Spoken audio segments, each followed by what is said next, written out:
Gandhiji, A Life, a Message. Reading the essay written by the author Saroja Muralikrishnan.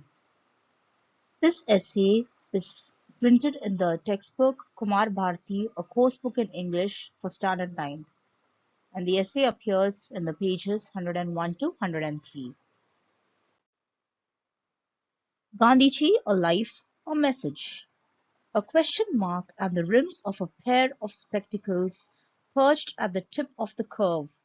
That is, the simple, familiar sketch representing Gandhiji, the father of our nation. A simple sketch to characterize a simple man, simply great. We remember Mahatma Gandhi on October 2nd and on January 30th every year. We know the biographical facts about Gandhi, and his parents were Karam Chand Gandhi and Putlibai. He belonged to a merchant community. The word Gandhi means grocer. We also know his love for truth made him ignore the teacher who asked him to copy the spelling of kettle from his neighbor on the day when an Englishman had come to inspect his school, that he had stolen his brother's pen and later confessed it because he was guilty. Gandhi, too, went through the stages in growing and indulged in boyish mischiefs. But what many young children may not do, which Gandhiji did, is reflecting over mistakes. Gandhiji deduced values from self-analysis and self-realization and never repeated his mistakes.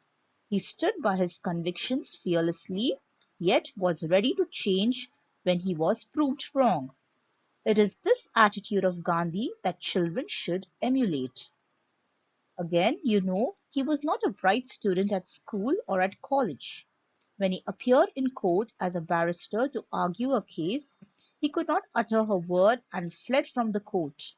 But he was observant. He had a deep, intense passion within him to do something worth the while. Actually, he did not make a mark anywhere till he went to South Africa on work in his late 20s. But when he saw the injustice done to people in South Africa, he woke up to a divine calling. He rose to the demands of the time and started to talk to the people, awaken them to realize their own rights. Why did Gandhiji cast away the British suits which he proudly wore when he went to England?